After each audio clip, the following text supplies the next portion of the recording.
আজকে আমি মিষ্টি কুমড়া আর ডিমের অসাধারণ একটা রেসিপি নিয়ে চলে এলাম। আসসালামু আলাইকুম প্রিয় ভিউয়ার্স, কেমন আছেন সবাই? আশা করছি যে যেখান থেকে আমার ভিডিওটা দেখছেন সবাই ভালো আছেন এবং সুস্থ আছেন। প্রথমে দেখিয়ে দিলাম উপকরণগুলো। তো আমি আজকে মিষ্টি কুমড়াটা আমি এইভাবে কেটে নিয়েছি। আপনাদেরকে একটু কাছ থেকে দেখিয়ে দিলাম। তো প্রথমে আমি তিনটা ডিম নিয়েছি, ভেঙে নেব। আমি এখানে পেঁয়াজ কুচি এবং কাঁচামরিচ কুচি নিয়েছি, একটু লবণ দিয়েছি, দিয়ে আমি 3টা ডিম ভেঙে ফেটিয়ে নেব। আমরা তো ডিম দিয়ে অনেকভাবে রান্না করে খেয়ে থাকি। তো আমার আজকের এই রেসিপিটা একদমই ইউনিক। আপনারা এভাবে রান্না করে খেয়ে দেখবেন, পরিবারের সবাই একদম চেটেপুটে খাবে।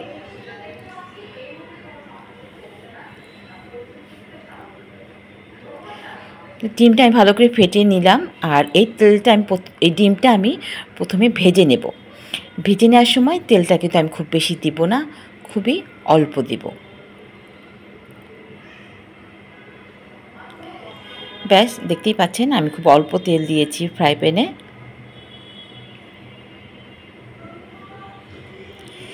তেলটা হালকা গরম হওয়ার পরেই আমি ডিমটা দিয়ে দিলাম। আর এই রান্নাটা অনেক ঝটপটেও হয়ে যায়। আমরা সবাই ব্যস্ত, কীভাবে একটু তাড়াতাড়ি রান্না করে ফেলা যায়, সবার সেই চিন্তাটাই থাকে। তো এটা খুব ঝটপটে রান্না হয়ে যায়।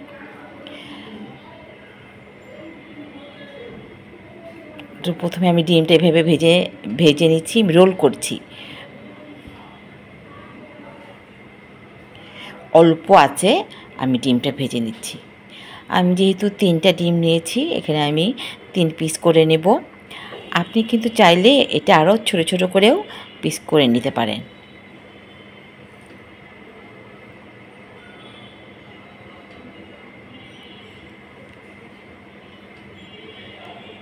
এটা একটা সহজ রান্না, বিশেষ করে নতুন রাঁধুনিদের জন্য খুবই সহজ হয়ে যাবে এটা। কারণ আর ডিম পছন্দ করে না এমন কেউ নেই। তাই আমরা বিভিন্ন সময় বিভিন্ন ডিম দিয়ে রেসিপি করে থাকি। আমার চ্যানেলেই অনেক রকম রেসিপি রয়েছে ডিমের। তো এই তো ডিমটা ভাজা হয়ে গেছে, আমি তুলে নিলাম। অপর একটা ফ্রাই প্যানে আমি তেল দিয়ে দিলাম।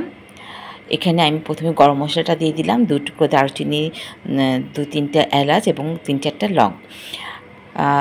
পেঁয়াজের সাথে এই গরম মশলা একটু ভেজে নিলে ফ্লেভারটা অনেক সুন্দর হয়। আর এই রান্নাটা আমরা মাংস রান্না করি যেভাবে, ঠিক সেভাবেই সমস্ত উপকরণগুলো মানে মশলাগুলো অল্প অল্প করে দিতে হবে। তাই আমি গরম মশলার সাথে পেঁয়াজটা ভেজে নিলাম। এখন দিয়ে দিচ্ছি জিরা বাটা, আদা বাটা এবং রসুন বাটা। পরিমাণ মতন দিতে হবে, আমি হাফ চামচের মতো করে দিয়েছি। এখন দিলাম হলুদের গুঁড়া আর মরিচের গুঁড়া। আপনারা অবশ্যই ঝালটা আপনি আপনার পছন্দ মতো দিবেন। এখন একটু পানি দিয়ে মশলাগুলো খুব ভালো করে কষিয়ে নেব। মশলাটা কষিয়ে আমি কেটে রাখা মিষ্টি কুমড়ার ফালিগুলো দিয়ে দিচ্ছি। এখন এই মিষ্টি কুমড়ার সাথে মশলার সাথে আমি খুব ভালো করে মিশিয়ে নেব। স্বাদ মতো লবণও দিয়ে দিয়েছি।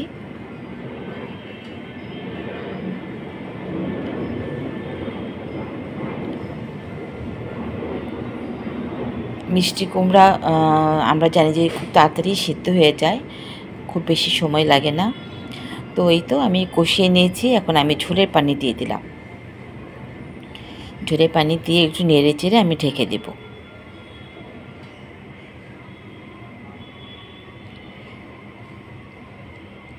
এই তো বলক এসে গেছে।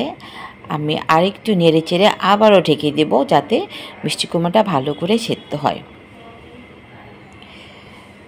হ্যাঁ, এখন মিষ্টি কুমড়া মোটামুটি সিদ্ধ হয়ে গেছে। এখন আমি যে ভেজে রেখেছিলাম ভেজে রাখা ডিমগুলো দিয়ে দিব।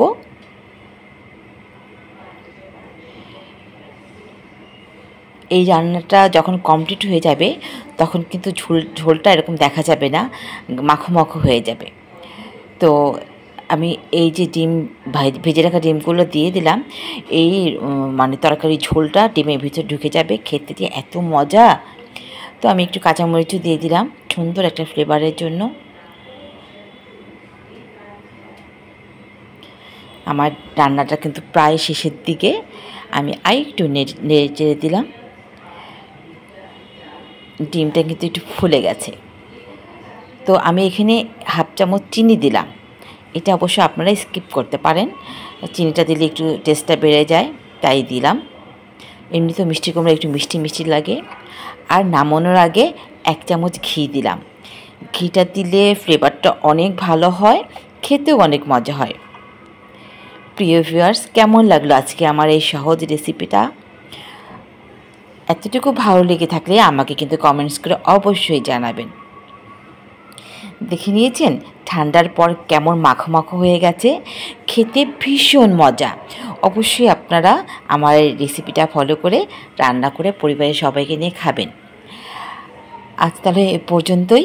আপনারা সবাই ভালো থাকেন, সুস্থ থাকেন, আমার জন্য দোয়া করবেন। আল্লাহ হাফেজ।